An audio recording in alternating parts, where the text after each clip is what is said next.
Fala pessoal, tudo bem? Para quem não me conhece, eu sou o Fernando, seja bem-vindo ao meu canal. E eu estou criando essa série, comecei semana passada, hoje a gente continua com ela, que é a resolução do Enem 2021. Beleza? Pessoal, recentemente eu fiz um post no Instagram falando sobre 4 padrões que se você seguir, você vai bem no Enem. Pode confiar em mim. E nesse post eu falava sobre o tempo de resolução de questão. Quanto mais você pratica questões de mesmo padrão, que normalmente são aquelas que estão vindo já caindo no Enem, você ganha agilidade, ou seja, você diminui seu tempo de resolução. E diminuindo seu tempo de resolução, você ganha mais tempo no final da prova para resolver aquelas questões mais complexas, mais difíceis, que demandam um tempo maior de resolução. Beleza? Então, senta, se acomoda, coloca o headset, vai para um lugar tranquilo, pega seu caderno, pega lá a caneta e vem resolver comigo, tá bom? Então, olha só. Hoje a gente vai começar aqui no exercício 139, tá? Quem não assistiu a aula passada, volta lá nos vídeos, não assiste essa. Pausa, abre o outro vídeo, assiste primeiro a nossa primeira aula e depois você vem para cá. Eu estou resolvendo a prova cinza do Enem do ano de 2021. Beleza? Então vai. Põe aí o volume no máximo e segue comigo. Exercício 139. Olha só, vamos grifando tudo, tá? Vamos com calma, que o Enem é bem interpretativo. Um atleta produz sua própria refeição custo fixo de R$10. Vamos grifar aqui então o custo fixo de R$10. Ela é composta por 400 gramas de frango, esse cara quer crescer, né? 600 gramas de batata doce e uma hortaliça. Beleza. Atualmente os preços dos produtos para essa refeição são: frango, o quilograma do frango, R$ 12,50. Né? Saudades do preço do frango a esse valor, né? Batata doce, R$ 5,00 e a hortaliça a unidade, R$ 2,00. Beleza? Só fique esperto com uma coisa, eu nem gosto disso, não sei se vai ser o caso, mas olha só. A unidade que eu tenho em frango aqui, ó, gramas, 600 gramas da batata doce e do frango, tá certo? E o que ele te dá na tabela, quilogramas. Então você sabe que vai ter que rolar uma conversão aí, fica tranquilo. Em relação a esses preços, haverá um aumento de 50% no preço do quilograma de batata doce. Então calma aí. A batata doce vai subir, houve um aumento. A gente sabe que para aumento eu vou multiplicar por 1, e o aumento. Ou seja, se subiu 50%, eu multiplico por 1,5. Só fazer uma revisão bem rápida para vocês, beleza? Os outros preços não serão alterados, ou seja, vou alterar só a batata doce. Maravilha. O atleta deseja manter o custo da refeição, a quantidade de batata doce e a hortaliça. Portanto, terá que reduzir a quantidade de frango. Aí não vai crescer. Mas olha só, ele quer diminuir a quantidade da proteína. Ele vai tirar o frango, mas mantém a mesma quantidade da batata doce, mesma quantidade da hortaliça. Qual deve ser a redução percentual da quantidade de frango para que o atleta alcance seu objetivo? Vamos por partes primeiro, tá? Vamos pensar aqui num custo total, tá certo? Então, um custo total, vou chamar de Czão aqui, custo total. Como é que era o custo anterior dele? Antes do aumento. R$10, beleza? Era o custo fixo que ele tinha com a refeição. Não é da frango, batata doce e hortaliça. É o custo fixo. O restante é um custo variável, tá certo? Por exemplo, sei lá, o custo fixo dele seria a água que ele vai lavar, os alimentos, o gás que ele vai gastar. Ele não fala, mas eu considero como custo fixo. Então, 10 mais. Agora sim, vem meu custo variável. Depende do quanto ele ganha, do quanto ele come do produto, aí sim vai ter um custo. Olha só, o frango custa R$12,50. E quanto que ele vai comer? 400 gramas. 12,50 é o quilo, fique esperto. 400 gramas, então, 0,4. Maravilha? Mais o da batata doce, 5 vezes 0,6, que é o que ele vai consumir da batata doce, 600 gramas. Mais a hortaliça. A hortaliça ele come uma unidade, ele fala isso para mim, então mais R$2 direto, não tem essa parte de quilograma. Se eu fizer essa continha aqui, vai me dar um custo total de R$20. Certo? Beleza. O que acontece? A batata doce aumentou 50%. Beleza? Ele quer manter o custo total disso tudo. Concorda comigo que se a batata doce aumenta, alguma coisa vai ter que diminuir, para ele continuar gastando os mesmos R$20. E o que ele diminui? O frango, tá? Então como é que eu posso resolver isso aqui? Vamos pensar novamente agora no custo que eu vou ter. Olha só, o novo custo vai ser, o custo que eu tenho vai ser então os mesmos R$10 mais O que ele vai consumir do frango? 12,5, só que agora ele não consome mais 400 gramas de frango, ele vai consumir X gramas, certo? Eu não sei, eu vou ter que fazer a redução, mais a batata doce. Só que acontece, a batata doce aumentou 50%. Então vem cá, vamos parar um minutinho aqui e vamos resolver primeiro. Olha só, não foi um aumento? O que eu tinha falado sobre aumento anteriormente? Que o aumento eu vou multiplicar por 1, e a porcentagem, 50%, 1,5. Maravilha? Vezes o valor, tá bom? Então, aumentei em 1,5 o valor que era. Não era R$5? Então, 1,5 vezes 5. Isso daqui vai me dar 7,5, ou seja, a batata doce sai de R$5 e vai para R$ 7,50. Vou fazer esse aumento de um jeito um pouco mais simples para vocês. Presta atenção. Aumento vai ser sempre 1 mais alguma coisa. Ou seja, você vai pagar 100% do produto mais aquela porcentagem que aumentou. Beleza? Quanto que aumentou? 50%. Então, aumento. Eu pago o produto, o quanto ele vale, 100% dele, mais aquele aumento. Quanto foi o aumento? 50%. Se eu somar, então, o meu produto novo vai custar 150%. Mas vem cá comigo. 150%. Porcento é porcentagem. É por 100, é uma divisão. Então, para eu tirar esse símbolo de porcentagem, é a mesma coisa que eu dividir por 100. Lembrou? Maravilha. 150 dividido por 100 é só andar com 2 casas decimais, correto? Maravilha. 1,5. Olha aqui, ó, que é o valor que eu utilizei aqui. Agora, é 150% do quê? Lembra que o do eu multiplico, eu troco a palavrinha de e do por vezes, tá aqui, ó, vezes o preço da batata doce. Legal? 7,50.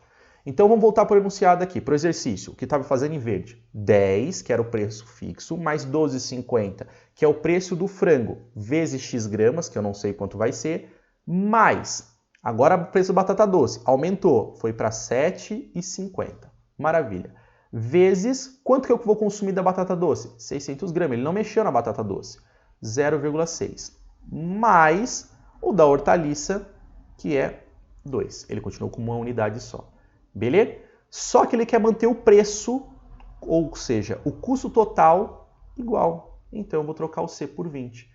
Resolver essa conta gigante. 20 é igual a 10, mais 12,5x, mais 7,5 vezes 0,6, mais 2. Tá certo? Olha, eu posso mandar todos os que têm letra para um lado e todos os números sozinhos para o outro. Lembrando que a multiplicação tem preferência, correto? Então, antes de eu transformar qualquer coisa, eu multiplico esse valor, beleza? Que é uma multiplicação. Feito isso, aí sim, eu posso mandar todo mundo para a esquerda, depois todo mundo para a direita.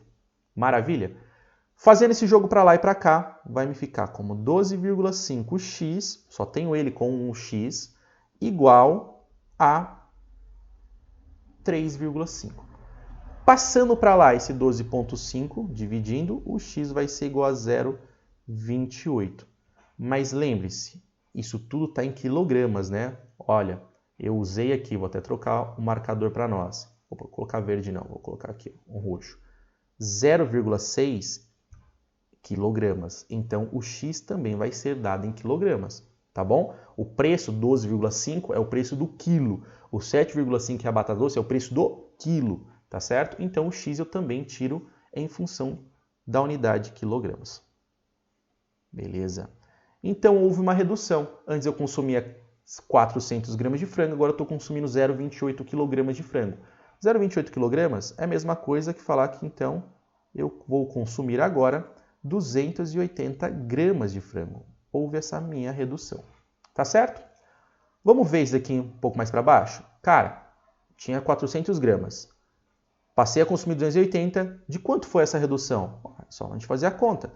400 gramas menos 280 gramas. Isso daqui vai me dar 120 gramas. Essa foi a minha redução. Ou 0,12 quilogramas. Certo? Lembrando que para eu poder passar de grama para quilograma, eu ando com 3 casas decimais. Fechou? Tá. Vamos voltar para a pergunta? Olha o que ele fala. Qual deve ser a redução percentual? Ou seja, ele quer essa redução, mas não em quilogramas, não em gramas, ele quer em porcentagem. Ué, como é que eu faço? Anteriormente, eu não comia 400 gramas? Comia. Então, 400 gramas era o quê? Era o meu 100%. Certo? Agora, eu reduzi. Quanto que eu reduzi? Eu reduzi 120 gramas. 120 gramas. Isso, então, vai ser quanto em porcentagem? Entenda só, ele perguntou qual que é a redução percentual, ou seja, ele quer saber a porcentagem da redução que teve. Ele não quer saber quantos por cento equivale os 280 gramas, que foi o que ele vai passar a comer. Beleza? Ele quer saber do que reduziu, que é 120 gramas, como que esse é o percentual. É isso que eu vou calcular. Então, eu montei essa regrinha de 3. Posso multiplicar em cruz. Fazendo a multiplicação em cruz bem simples, tá bom? O meu x vai ser igual a 30%. Legal? Então, minha alternativa aqui vai ser a alternativa C. Toma cuidado que o Enem é mestre nisso daqui. Eu não tinha achado 280 gramas? Beleza? Olha essa alternativa aqui B. Prontinha para derrubar você do cavalo. Tá? Então, toma cuidado com isso. Olha a pergunta. Redução percentual. Porcentagem. O que eu achei de 280 gramas, 280 foi gramas, ou seja, nem a unidade ainda é equivalente. Então, só pela unidade você conseguia saber que não era a alternativa B, tá? Mas você poderia pensar, 228%, também não. Tudo bem? Seria se ele estivesse calculando só o percentual do que tinha reduzido, mas não, ele quer a redução percentual, ou seja, ele quer a porcentagem do que foi reduzido, tá? Qualquer dúvida que você tiver, posta aí no comentário que eu respondo assim que possível, tá bom? Beleza. Vamos para o próximo, então? Então, vai lá. Mais um, então. Exercício 140.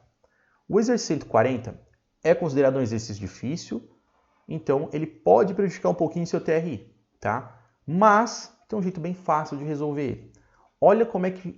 Quando o aluno lia isso daqui, cara, sabe? Ele pulava. Ele olhava e falava, não, é impossível resolver isso aqui, não lembro de função trigonométrica, vou pular. Mas ele só assusta. Olha só. Uma mola é solta da posição distendida conforme a figura. Falou de mola, né? Parece que ele está querendo mesclar um pouco da física. E vai mesclar, tá? O Enem está trazendo esse novo modelo de questões, onde ele pega outras disciplinas e coloca dentro da matemática, pega a matemática e coloca dentro das outras disciplinas. Isso vai acontecer na sua prova, tá? Então, não se preocupa que ele é fácil. Pode confiar. Uma mola é solta da posição distendida conforme a figura. A figura direita representa o gráfico da posição P em centímetros, da massa M em função do tempo em segundo, em um sistema de coordenadas cartesianas. É muita informação, mas se você ver, é só um texto para te dar medo. Esse movimento periódico é descrito por uma expressão do tipo, tá aqui, beleza, ele me deu. PT é igual a mais ou menos A cosseno de ômega t. Esquece o ômega t, esquece o A, pensa no cosseno. Ou seja, isso aqui é uma função trigonométrica e é uma função cosseno, beleza? Ou PT é igual a mais ou menos A seno ômega t. Opa, ele te deu o PT ou em cosseno ou em seno. Segura aí que você vai conseguir. Em que A é maior que zero e amplitude de deslocamento máximo é ômega e ômega é a frequência, que se relaciona com o período t pela fórmula ômega igual a 2πt. Você pode ir lá e falar, cara, eu não lembro nada disso daqui. Mas olha como é que o exercício te dá uma dica muito boa.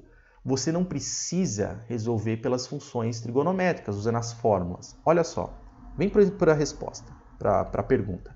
A expressão algébrica representa as posições PT da massa M... Opa, vamos colocar aqui o grifa. As posições PT da massa M ao longo do tempo no gráfico é... Ou seja, o que ele está perguntando para você nada mais é do que a função trigonométrica. Por isso que aqui em cima ele te deu duas. Ele falou, olha... PT é igual a A cosseno ômega t, ou ele pode ser um PT igual a seno t, seno ômega t. E aí você vai na resposta, ele fala, ó, ele pode usar o seno, cosseno, um desses daqui. Ou seja, se ele tivesse te limitado lá no enunciado, se ele é um cosseno ou se ele é um seno, você já poderia descartar alguma das possibilidades de resposta. Por isso que ele te dá nessas duas. Ele quer saber se você sabe a diferença de um seno para um cosseno, tá? Presta atenção. É uma dica para vocês. Fique esperto, fique esperto. Vamos ganhar tempo nesse Enem. Vamos ganhar tempo. Olha só. Toda vez que ele te der um gráfico, grava aí. Concentra. Toda vez que ele te der um gráfico e ele te der os pontos do gráfico, cara, você pode usar as alternativas para resolver a questão. Como assim? Você vai testar a letra A, a letra B, a letra C, a letra D e a letra E no gráfico. E o valor que você colocar ali nas alternativas, o ponto que bater no gráfico é a sua resposta. Calma que eu vou explicar melhor. Olha só, por exemplo, imagina esse ponto aqui do gráfico. Π sobre 2, eixo X, eixo Y, horizontal, vertical, tá bom? No eixo X ele chamou de T, no eixo vertical ele chamou de P, tá bom? Então, em vez de ter T, em vez de ter X, vai ter T, em vez de ter Y, vai ter P, tá bom? Então, olha só, π sobre 2 é o T, é o nosso tempo ali que eu tenho, dado em segundos. Quando eu tenho π sobre 2, olha o que acontece aqui. Quanto deveria ter lá no P, que é o meu Y? 3. Então, você já tem um par ordenado aqui, π sobre 2, 3. E se você olhar, você tem todos os pontos que você precisar. Ele te deu todos, ou seja, você pode usar o gráfico a seu favor, tá? Olha só, eu vou pegar a letra A, só para mostrar uma coisa para vocês. Na letra A, ele fala que o P de T deverá ter esta função trigonométrica, menos 3 cosseno de 2t, certo? Essa é a letra A e eu vou verificar se ela está correta. Olha só, quando eu coloco na minha função t igual a π sobre 2, tá certo? Como é que ficaria? Ficaria assim, ó, P de t. Bom, vou trocar. π sobre 2 é igual a menos 3 cosseno de 2 vezes π sobre 2. Beleza? Ué, 2 vezes π sobre 2, concorda que o 2 eu posso cortar com esse 2? Maravilha. Então vai sobrar o que para mim? P de π sobre 2 é igual a menos 3 cosseno de π. Cosseno de π você sabe quanto vale, tá certo? São alguns dos ângulos notáveis que eu tenho que saber. Eu tenho que chegar na prova e já saber. Igual seno, cosseno e tangente de 30, 45, 60. Então, o de 0 graus, 180 graus, 270 graus, 360, né? Esses ângulos todos eu tenho que saber. Se eu não lembrar, não tem problema. Eu faço meu círculo trigonométrico. Então, olha só, vamos fazer um círculo aqui trigonométrico rapidinho. Primeira coisa, eu tenho que lembrar aonde é o seno e aonde é o cosseno. Uma revisão bem rápida para vocês aqui, tá legal? Então, olha só. O nosso seno, e vamos fazer aqui uma outra linha, que vai ser a linha vertical. Só vou arrumar para ficar bem no meio. Pronto. Ó, melhor impossível, né? Não, mais um pouquinho para cá, para ficar legal. Pronto. Vamos lá. Como é que eu posso pensar? O jeito que eu gosto de analisar. Seno, eu estou com sono, estou sem sono. Começa com S, então é sem sono. Então, seno, sem sono, pessoa sem sono fica em pé. Então, seno é o eixo vertical. Cosseno, C, co, com sono. Com sono, eu deito, cosseno. Beleza? Então, eixo horizontal, cosseno, eixo vertical, seno. Cosseno de π. O π para nós se encontra aqui, ó. Maravilha? Aqui eu tenho 0, aqui eu tenho π sobre 2, ali eu tenho π, 2π, 3π sobre 2. Ou 0, 90 graus, 180, 270 graus, 360 graus. Tá? O π está ali. Se eu analisar, a gente sabe que o círculo trigonométrico vai de 1 a menos 1, ou seja, o raio dele é 1. Então, esse ponto aqui vale 1, esse ponto é o 0 e esse ponto é o menos 1. Legal? Como eu quero o π, π se encontra aqui. No eixo horizontal, quanto que eu tenho de valor então para o cosseno? Menos 1. Então, eu posso trocar todo esse cara aqui por menos 1. Maravilha? Então, ficaria como? P de π sobre 2 é igual a menos 3, que multiplica menos 1. Menos 3 vezes menos 1 me dá 3. Ou seja, quando o t tem π sobre 2, o p deverá valer 3. Isso é uma verdade? Volta no gráfico e confira. Olha só, quando t vale π sobre 2, o p tem que valer 3. Olha lá os eixos, os pontos batendo, meu par ordenado sendo formado. Ou seja, essa função que ele me deu está extremamente correta. Ela funciona. É a alternativa A. Tá certo? O que eu vou fazer? Eu vou fazer a B para te provar que você... Na verdade, eu vou fazer a C para mostrar para você... Faça a B. Logo de baixo, que é bom que muda de cosseno para seno, tá? Vou fazer a B para você ver como é que não funciona para a letra B. Testa uma por uma, tá certo? Não tem problema, você não perde tanto tempo. Olha só, é mais fácil. Vamos tentar aqui, então, através da letra B. A letra B ele fala que deverá a função seguir esse padrão. P de t menos 3 seno de 2t. Pega o ponto que você quiser. Eu vou pegar o mesmo ponto. P de π sobre 2 deverá ser menos 3 seno de 2 vezes π sobre 2. Tudo bem? Mesma coisa, olha. Posso cortar o 2 com 2 e vai me sobrar o quê? Somente menos 3 seno de π. Agora eu tenho que fazer com seno de π. O de cima eu fiz com cosseno. Agora esse é o seno de π. Seno é sem sono, não é? Quanto que é o seno de π? Π não encontra aqui? Encontra. Em relação ao eixo vertical, aonde está o π? Aqui. Então isso é zero. Seno de π, zero. 3 vezes zero, zero. Tudo bem. Zero. O que isso diz para nós? Que se eu colocar o tempo π sobre 2, a resposta deveria ser zero no π. Cara, dá uma olhada. Se eu jogo aqui, ó, π sobre 2, olha para o gráfico. Se eu jogo π sobre 2, a resposta é zero? Não, a resposta era 3 lá em cima, não era? Viu? Então, com isso eu concluí que a letra B não é certa, a letra C também não vai dar certa, nem a D, nem a E, tá? Então, assim, era um exercício difícil? Era um exercício difícil. Você dava para resolver utilizando as fórmulas trigonométricas? Dava sem problema nenhum. Mas você podia simplesmente usar o gráfico a seu favor. Então, essa é a dica.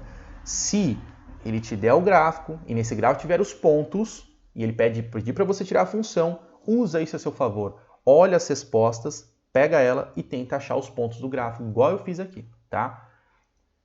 Se você entendeu o que eu falei, mas ainda ficou com alguma dúvida, ficou meio assim, falou, não, calma aí, eu entendi, mas eu achei complicado demais, tem vídeo no canal sobre funções trigonométricas. Eu começo lá do comecinho e vou até o final. Assiste, tá certo? Pausa o vídeo se for o caso, vai lá, assiste a função trigonométrica, volta aqui e reassiste de novo que vai dar tudo certo. Beleza? Vamos para o próximo? Então vamos lá. Exercício 141.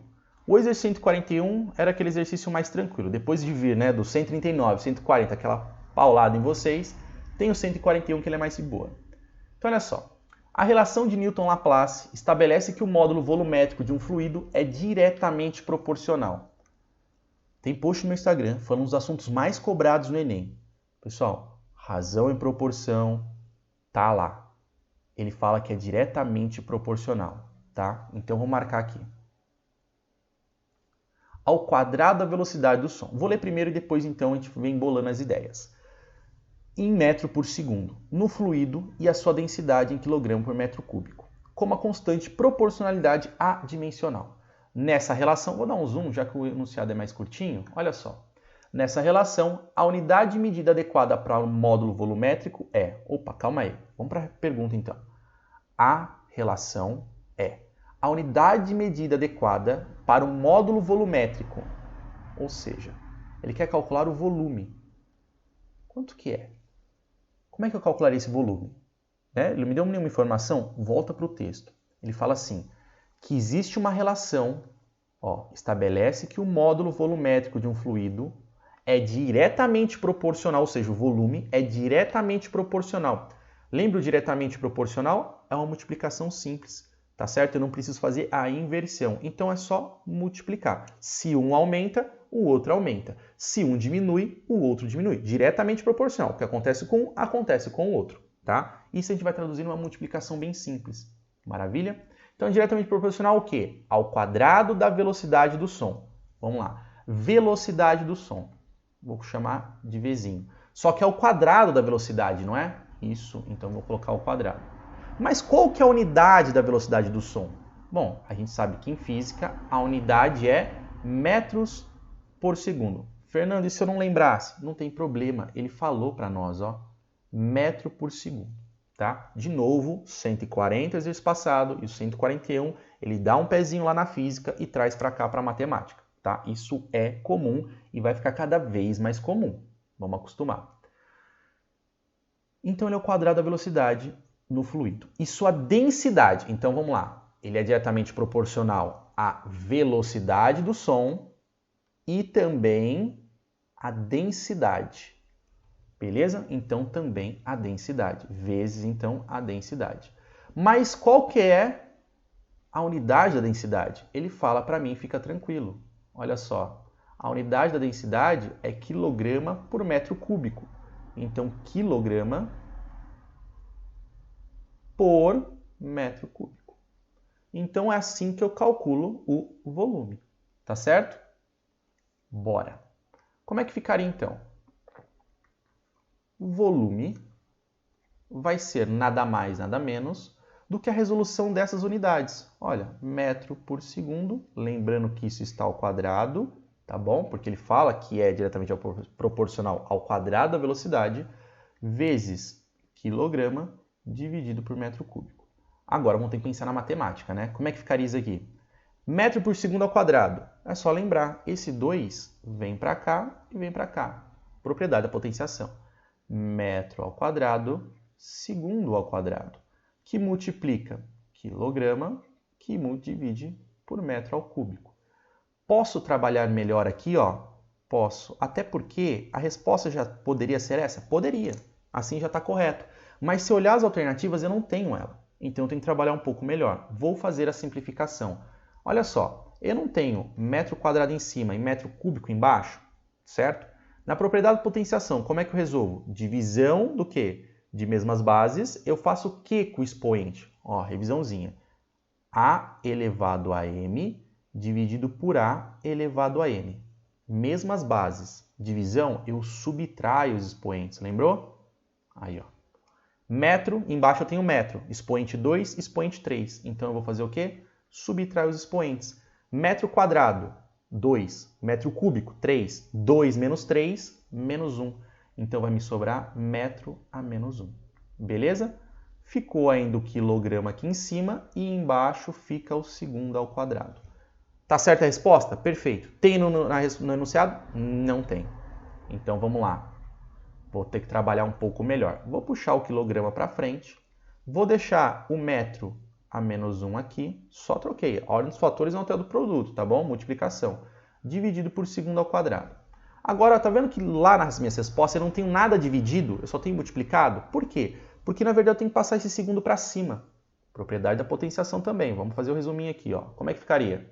Passando esse segundo para cima, ó, presta atenção. Toda vez que eu tiver um negócio assim, A elevado a M. 1 dividido a A elevado a M. Eu quero tirar esse denominador, eu quero mandar ele para cima para o numerador. Como é que eu faço? Eu simplesmente copio o denominador e faço o que com o expoente? Troco o sinal. A elevado a menos M. Lá que eu tenho? O A no nosso caso ali é o segundo. O segundo eu mando para cima, que é o meu denominador, ele vai virar meu numerador. E eu tenho o quê? O quadrado, só muda o sinal. Então vai ficar quilograma, que multiplica metro a menos 1, que multiplica segundo a menos 2. Maravilha? Agora sim, eu tenho a minha resposta no formato que ele gostaria. Tá aqui. Alternativa B. Maravilha? Pessoal, se tiver alguma dúvida, posta. Reassista se for preciso de novo o vídeo, não tem problema. Vai no seu tempo, vai com calma. Como foi que eu disse? Tem dúvida, posta. Eu ajudo vocês. Manda um direct lá no Instagram, não tem problema. Tá certo? Então se você gostou, me segue lá no Instagram, Fernando Sarreta, curte, comenta, participa. Lá no meu Instagram eu sempre estou postando exercícios, estou postando dica, tudo aquilo que você precisa para poder gabaritar a matemática de um jeito bem fácil. Tá bom? Então, até a próxima, pessoal. Tchau!